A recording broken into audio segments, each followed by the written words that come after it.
পরিচালনা করতে হয়।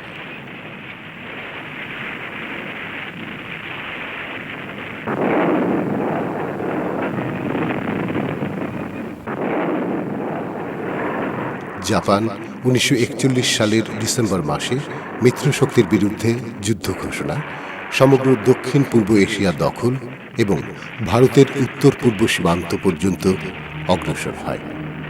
1941 সালের 26শে জানুয়ারি ফরওয়ার্ড ব্লক নেতা সুভাষচন্দ্র বসু নিজ গৃহে অন্তরীণ অবস্থা থেকে পুলিশের চোখে ধুলো দিয়ে দেশত্যাগ করেন। আফগানিস্তানের কাবুল হয়ে তিনি জার্মানি পৌঁছান।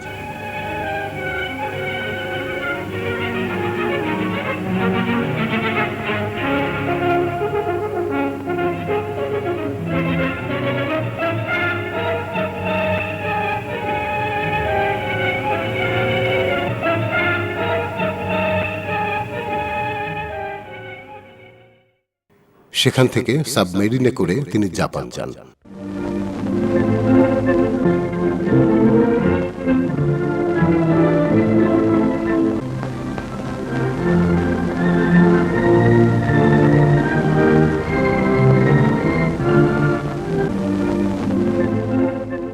দ্বিতীয় মহাযুদ্ধে দূর প্রাচ্যে ও দক্ষিণ পূর্ব এশিয়ায় বিভিন্ন দেশে জাপানি বাহিনীর হাতে বন্দী ব্রিটিশ ভারতীয় সেনাবাহিনীর 1400 ভারতীয় অফিসার ও 50,000 সৈন্য নিয়ে জাপান অধিকৃত সিঙ্গাপুরে আজাদ হিন্দ ফৌজ গঠন করেন।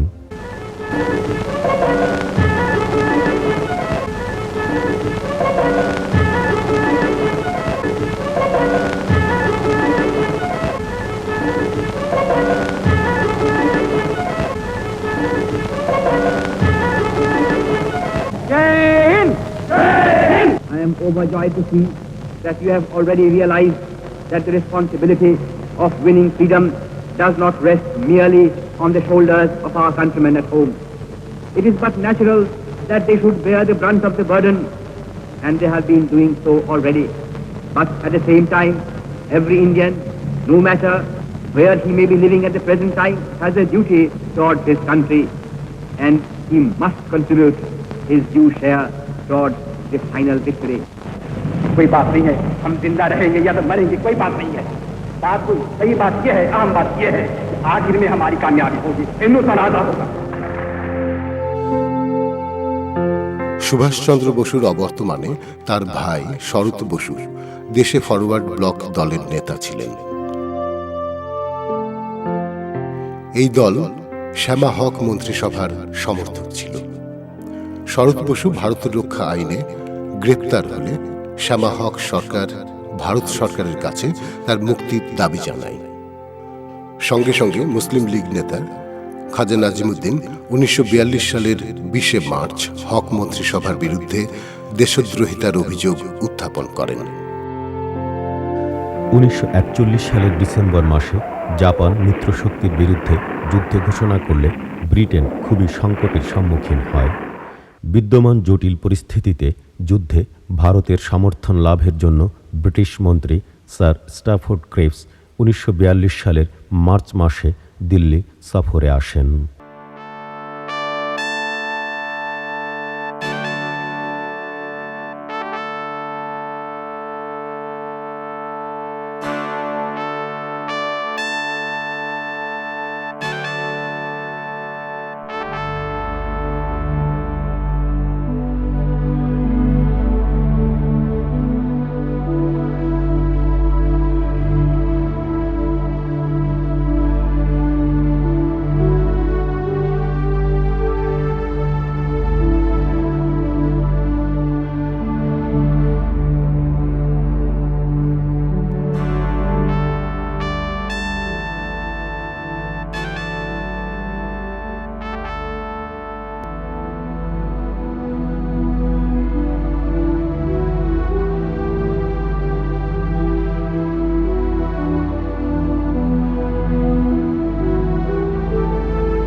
ক্রিপস কয়েকটি শর্তে যুদ্ধ শেষে ভারতকে আত্মনিয়ন্ত্রণ অধিকার দানের প্রস্তাব করেন, কিন্তু ক্রিপস মিশন ব্যর্থ হয় এবং কংগ্রেস ওয়ার্কিং কমিটি 5ই আগস্ট মহাত্মা গান্ধীর নির্দেশে ব্রিটিশ সরকারকে অবিলম্বে ভারত ত্যাগের দাবি জানায়।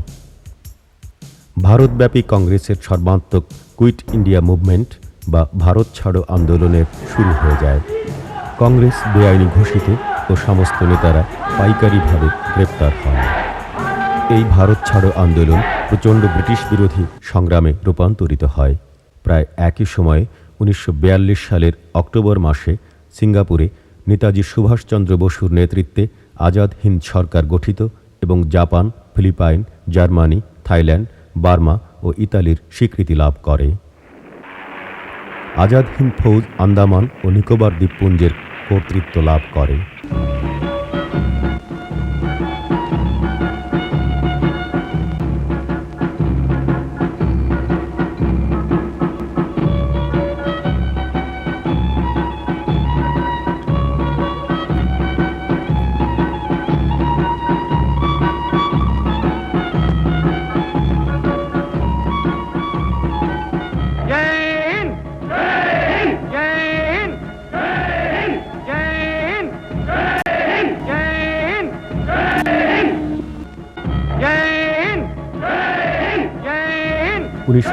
সালের ফেব্রুয়ারি মাসে আরাকান সীমান্ত পথে চট্টগ্রাম অঞ্চলে আজাদ হিন্দ ফৌজ প্রথম ভারত সীমান্ত অতিক্রম করে।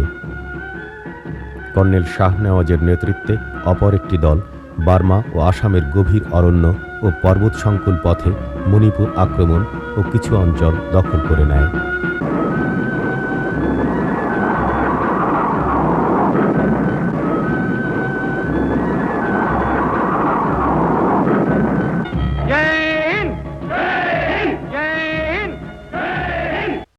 যুদ্ধ, দুর্ভিক্ষ, আগস্ট আন্দোলন ও আজাদ হিন্দ ফৌজের অভিযানের পটভূমিকায় 1943 সালের 27 মার্চ ফজলুল হক সরকারের বিরুদ্ধে অনাস্থা প্রস্তাব আনা হয়।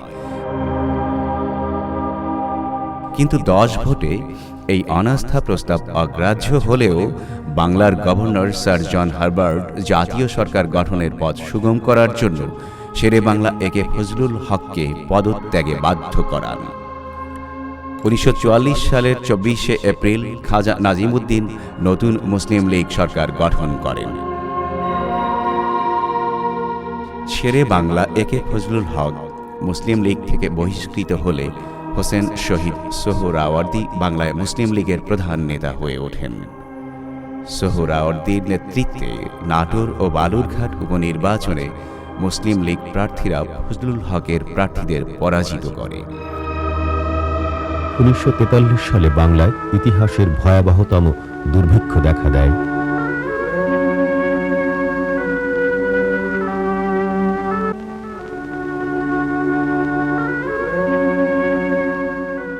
এই দুর্ভিক্ষ হয়েছিল যুদ্ধের জন্য সেনাবাহিনী কর্তৃক খাদ্যশস্য চলাচলে কর্ডনিং প্রথা প্রবর্তন, লোভী ব্যবসায়ীদের মজুতদারি, চোরাকারবারি ও মুনাফাখোরির জন্য।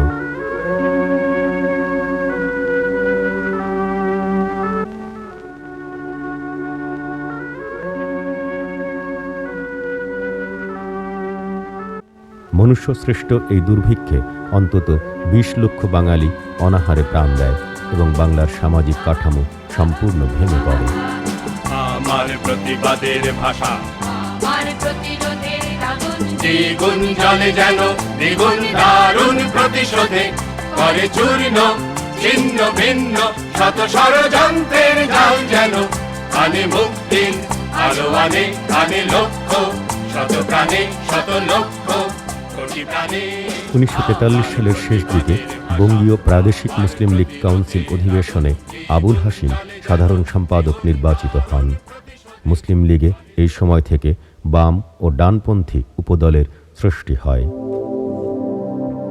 বাম দলের নেতা আবুল হাশিম আর ডান দলের মৌলানা মোহাম্মদ আকরম খান শহীদ সোহরাওয়ার্দী মধ্যপন্থী ছিলেন, কিন্তু কেন্দ্রীয় নেতৃত্বে অর্থাৎ মোহাম্মদ আলী জিন্নাহ এবং নবাবজাদা লিয়াকত আলী খানের আশীর্বাদ ছিল ডানপন্থীদের ওপর। 1944 সালে আবুল হাশিম ঢাকায় আসেন এবং 150 নাম্বার মোগলটুলিতে তরুণ ছাত্রকর্মীদের নিয়ে মুসলিম লীগ কর্মী শিবির স্থাপন করেন। এরপর পূর্ব বাংলায় মুসলিম লীগের উপর ঢাকার নবাব পরিবারের কর্তৃত্বের অবসান ঘটে। মুসলিম লীগ হোসেন শহীদ সোহরাওয়ার্দী এবং আবুল হাশিমের সাংগঠনিক শক্তির বলে বাংলার মুসলমানদের গণসংগঠনে পরিণত হয়।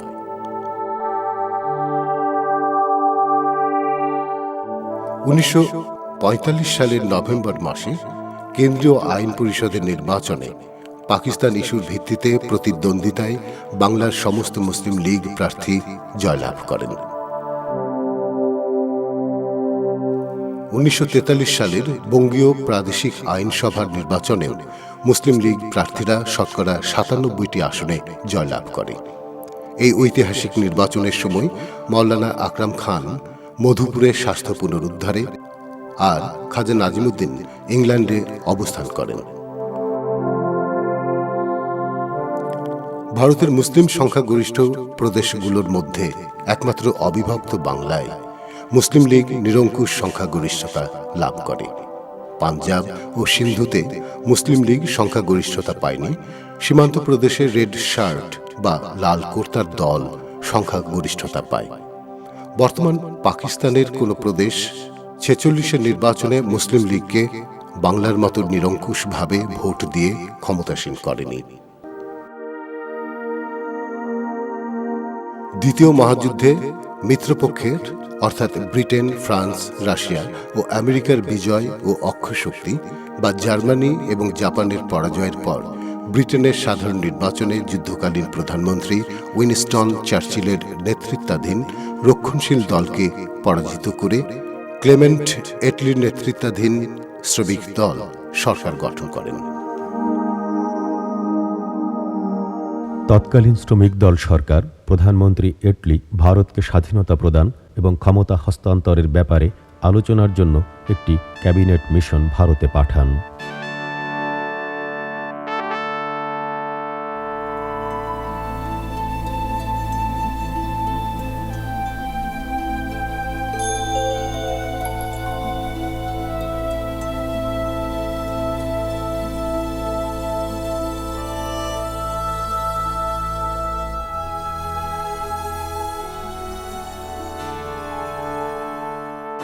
এই মিশনের সঙ্গে আলোচনা শুরুর আগে দিল্লিতে আইনসভার 5 শতাধিক মুসলিম লীগ সদস্যের একটি কনভেনশন হয়। এই সভায় 1946 সালের 9 এপ্রিল মুহাম্মদ আলী জিন্নাহর নির্দেশক্রমে হোসেন শহীদ সোহরাওয়ার্দী পাকিস্তান প্রস্তাব উত্থাপন করেন।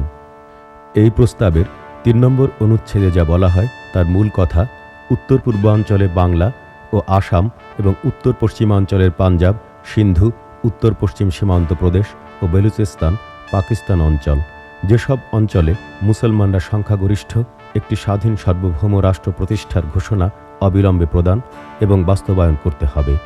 এভাবেই মূল লাহোর প্রস্তাব দিল্লি প্রস্তাবের মাধ্যমে সংশোধিত ও পরিবর্তিত হয়ে যায়।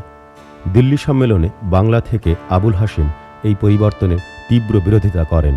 ক্যাবিনেট মিশন বিভিন্ন দলের সঙ্গে দীর্ঘ আলাপ আলোচনার পর ভারত বিভাগ ও পাকিস্তান রাষ্ট্র সৃষ্টির বিকল্প ভারতকে 3টি আত্মনিয়ন্ত্রিত গ্রুপে বিভাজন এবং কেন্দ্রীয় সরকারের হাতে শুধু দেশরক্ষা, পররাষ্ট্র ও যোগাযোগ ব্যবস্থা রাখার এবং প্রদেশগুলির গ্রুপ থেকে বিচ্ছিন্ন হয়ে যাবার ক্ষমতাসহ একটি প্রস্তাব পেশ করে।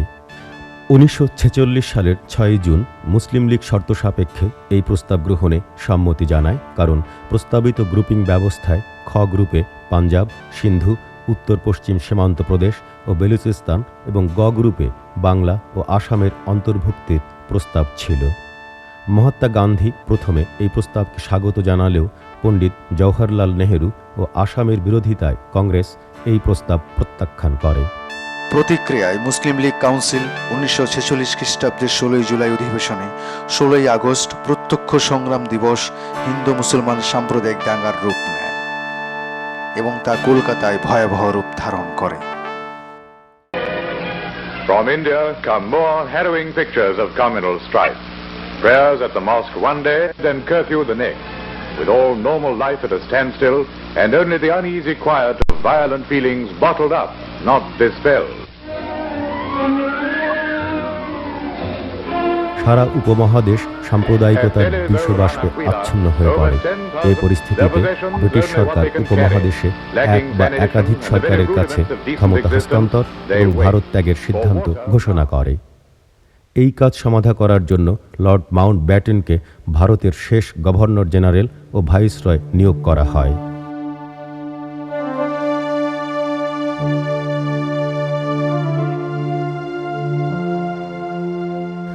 1946 সালের সেপ্টেম্বর মাসে পণ্ডিত জওহরলাল নেহরুর নেতৃত্বে কেন্দ্রে অন্তর্বর্তীকালীন সরকার গঠিত হয়। স্মরণীয় যে তখন বাংলা ছাড়া অপর কোনো প্রদেশে নির্ভেজাল মুসলিম লীগ সরকার ছিল না।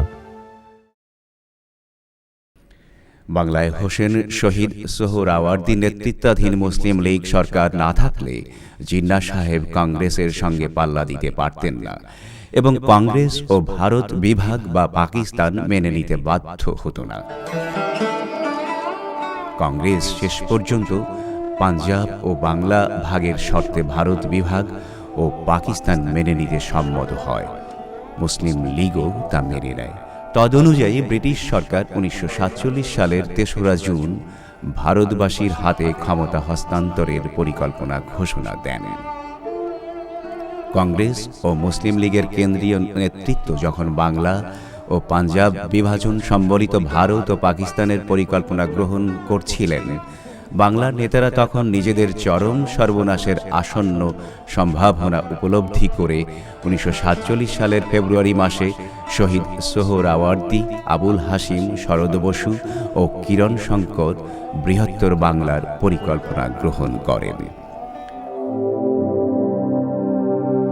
স্বাধীন সার্বভৌম বাংলার পরিকল্পনার মধ্যে ছিল 1. বাংলায় মুসলিম লীগ অর্থাৎ সোহরাওয়ার্দী সরকার ক্ষমতাসীন থাকবে এবং হিন্দু মন্ত্রীদের স্থানে কংগ্রেস মন্ত্রীরা যোগ দেবে। 2. বাংলা ভারত ও পাকিস্তানে যোগ দেবে না এবং অখণ্ড ও স্বাধীন থাকবে।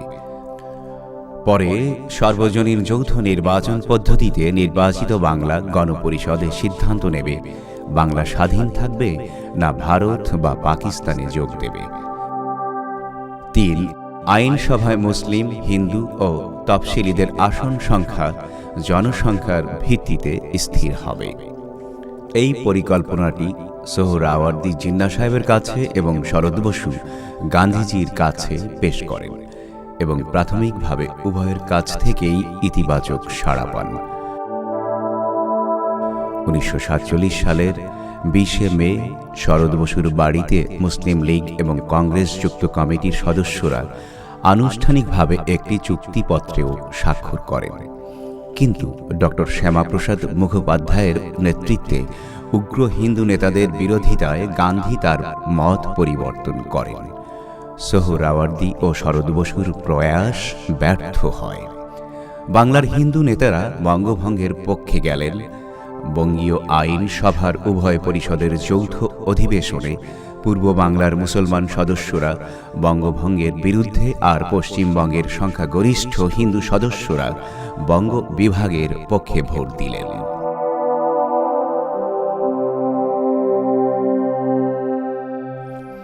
বাংলার ভাগ্য খণ্ড বিখণ্ড হয়ে গেল। পশ্চিম বাংলা ভারত আর পূর্ব বাংলা পাকিস্তানের অন্তর্ভুক্ত হল। অবিভক্ত বাংলার শেষ প্রধানমন্ত্রী হোসেন শহীদ সোহরাওয়ার্দী এবং বঙ্গীয় প্রাদেশিক মুসলিম লীগের সাধারণ